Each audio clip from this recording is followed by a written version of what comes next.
There is a moment in the life of the empath that almost no one talks about. Not because it is rare, but because it is unsettling. For a long time, the empath is seen as gentle, accommodating, deeply understanding. Someone who feels what others feel, who absorbs emotions, who listens more than speaks, who gives more than receives. The world calls this sensitivity a gift. But Jung knew something most people don't want to admit. Every gift, when denied its shadow, becomes a wound. At first, the empath survives by adapting. They learn to read rooms, they anticipate moods, they soften themselves so others can feel comfortable. They become experts at emotional survival. And for a while this works. They are praised for being kind, patient, forgiving. They are told they are good. But Jung warned that when a person builds their identity only around being good, they unconsciously exile their power. What no one sees is the cost. The empath begins to disappear inside their own life. Their anger is swallowed. Their boundaries dissolve. Their truth becomes negotiable. Slowly, they learn that expressing discomfort leads to rejection, conflict, or guilt. So they choose silence. They choose understanding over honesty. They choose peace over truth. This is where the shadow begins to grow. Jung described the shadow as everything we refuse to acknowledge within ourselves. And for the empath, the shadow is not cruelty. It is strength. It is anger. It is refusal. It is the capacity to say no without explaining. These traits don't vanish just because they are suppressed. They go underground. They gather pressure. And pressure always seeks release. At some point something breaks, not loudly, not dramatically, quietly. The empath stops explaining themselves, stops over-giving, stops absorbing emotions that aren't theirs. They no longer feel the need to rescue, to soothe, to fix. And when this happens, the world reacts with confusion and fear, because the empath has changed. This is the stage Jung would call dangerous, not because the empath becomes violent or cruel, but because they are no longer controllable. They see patterns clearly. They recognize manipulation instantly. They no longer need approval to feel safe. Their empathy is no longer an open wound. It has become a conscious choice. And people who benefited from their silence feel exposed. The dangerous empath doesn't raise their voice. They don't seek revenge. They don't explain themselves endlessly. They simply withdraw energy from places where it is abused. They stop negotiating their worth. They stop confusing compassion with self-betrayal. This is terrifying to those who relied on their compliance.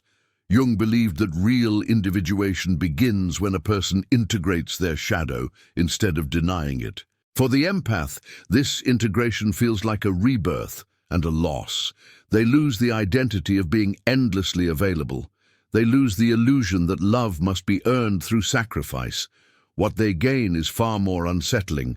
Clarity, self-respect, emotional sovereignty. This is why the final stage of the empath is called dangerous. Not because they harm others, but because they can no longer be used. They can no longer be manipulated by guilt, pity, or fear of abandonment. Their kindness becomes selective. Their presence becomes intentional. And most importantly, they stop apologizing for who they are becoming. If this resonates with you, I want you to pause for a moment. Don't analyze it. Don't overthink it. Just notice the feeling it stirs. And now, write this phrase in the comments. My empathy is no longer a weakness. This matters more than you think. When the empath changes, the world doesn't celebrate. It resists. This is one of the most misunderstood moments in the individuation process Jung described.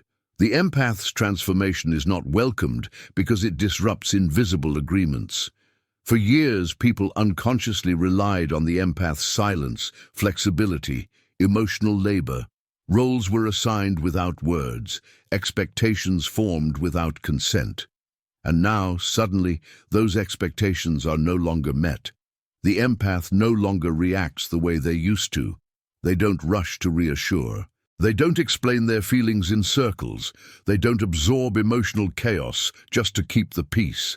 And because nothing external seems wrong, others struggle to name what they feel.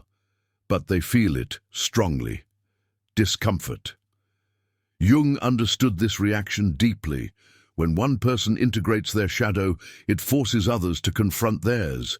The empath's newfound boundaries act like a mirror. And mirrors make people uneasy, especially when they reflect truths long avoided. This is why the empath is suddenly labeled cold, distant, selfish, or changed for the worse. Not because they lost empathy, but because they stopped leaking it everywhere. Their compassion is no longer compulsive. It is conscious, and consciousness is threatening. The dangerous empath doesn't argue when misunderstood. They don't defend their growth. They allow others to believe whatever they need to believe. This is a crucial psychological shift. Jung noted that maturity involves the ability to tolerate being misunderstood without collapsing into self-doubt. Most people never reach this stage. Earlier in life, the empath would have chased harmony at any cost. Now, harmony without truth feels hollow. They recognize that constant emotional availability was not love. It was fear of abandonment wearing a moral mask. And once this illusion collapses, there is no going back. The empath begins to see how often they were valued for what they provided, not for who they were. How often their kindness was rewarded with expectation instead of respect. How often their silence was interpreted as agreement. This realization is painful, but it is also liberating. Jung believed that neurosis often comes from living a life that contradicts the soul. For the empath, chronic exhaustion, resentment, and emotional numbness were signals, not flaws. Signals that the psyche was demanding integration. So the empath listens. They stop explaining their boundaries. They stop negotiating their needs. They stop shrinking to remain lovable. And in doing so, they trigger anxiety in others. Because the empath's emotional independence exposes emotional dependence around them. This is where the label dangerous truly emerges. Not from aggression, but from autonomy. A person who no longer needs emotional permission is unpredictable to those who rely on control, guilt, or validation cycles. The empath's calm presence, their refusal to be pulled into drama, their ability to walk away without resentment, all of this destabilizes unhealthy dynamics.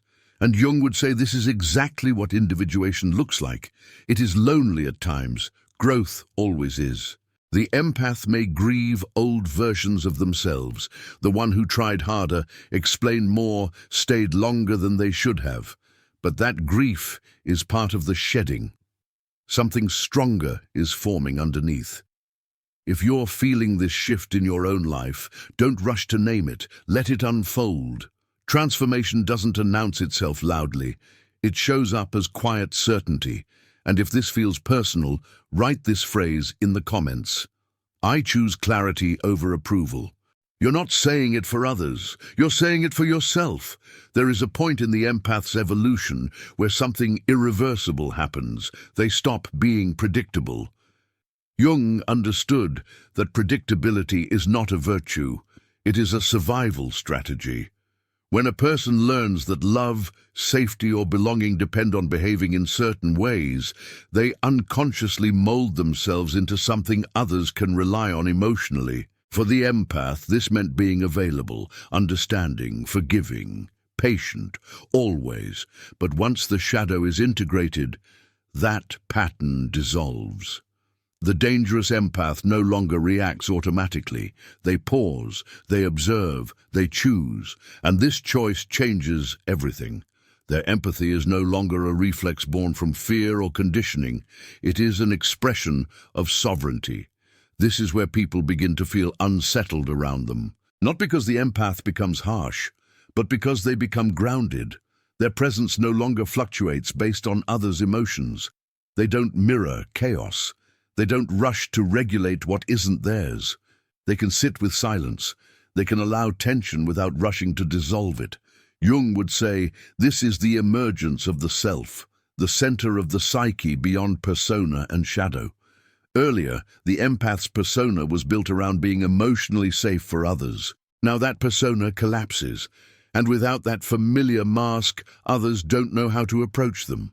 The empath no longer feeds emotional games, reassurance loops, or subtle manipulations disguised as vulnerability. This doesn't make them less loving.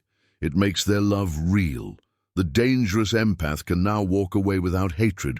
They can say no without guilt. They can love without self-erasure. And this is precisely why their presence feels powerful. Power, in Jungian terms, is not dominance. It is alignment. An aligned person doesn't need to convince. They don't chase. They don't explain their worth. Their nervous system is no longer hooked into approval.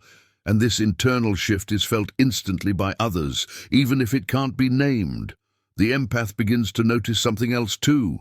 They are no longer attracted to chaos. Drama feels loud. Emotional volatility feels draining.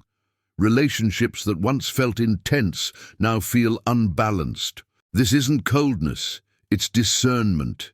Jung warned that when consciousness expands, old attachments often fall away. Not because they were meaningless, but because they were rooted in unconscious needs. The empath's old bonds were often formed through shared pain, rescue roles, or emotional dependency. Now those dynamics no longer resonate.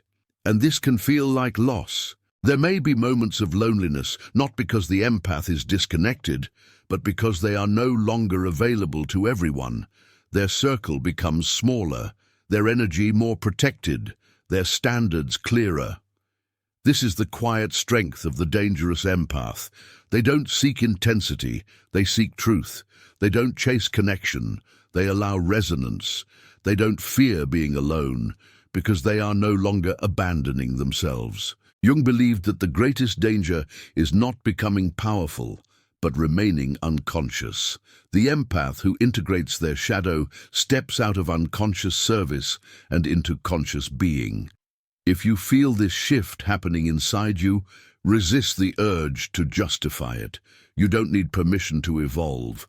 And if this resonates, write this phrase in the comments: I no longer abandon myself to be loved. Let that sentence land. At the final stage, the empath does not become harder. They become whole. This is the part Jung believed few people ever reach, not because it is hidden, but because it demands the surrender of an old identity. The empath must let go of being needed in order to become real. They must release the belief that their worth is measured by how much they endure, fix, or absorb. And this is where the misunderstanding peaks. From the outside, the dangerous empath appears detached, calm, unreactive. But internally, something profound has stabilized. Their emotional world is no longer governed by the moods, expectations, or wounds of others. They feel deeply, but they are no longer porous. Jung described this as the union of opposites: empathy and strength, compassion and boundaries, sensitivity and authority. What once lived in conflict inside the empath is now integrated. And integration changes how a person moves through life. The dangerous empath does not chase belonging. They attract resonance. They do not seek intensity. They seek alignment. They do not fear confrontation, nor do they provoke it. They simply speak the truth when it matters, and remain silent when it doesn't. This silence is not avoidance. It is discernment. People sense this shift. Conversations change. Power dynamics soften or collapse. Emotional games lose their grip. And those who once felt comfortable leaning on the empath now feel uncertain around them. Not because the empath is unkind, but because they are no longer available for unconscious roles. This is why the final stage is called dangerous.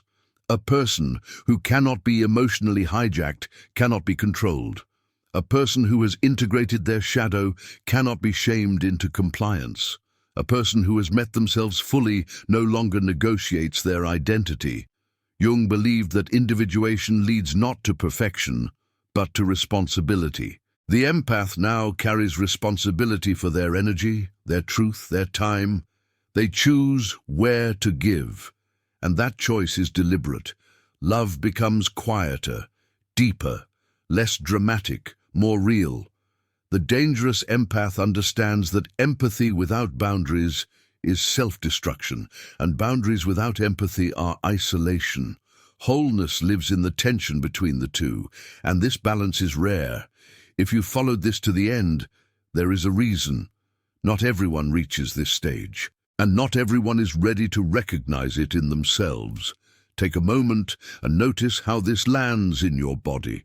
The calm, the certainty, the recognition. If this reflects where you are or where you are becoming, write this phrase in the comments: I am whole, not dangerous. And if this journey spoke to you, stay close. There is more to unfold.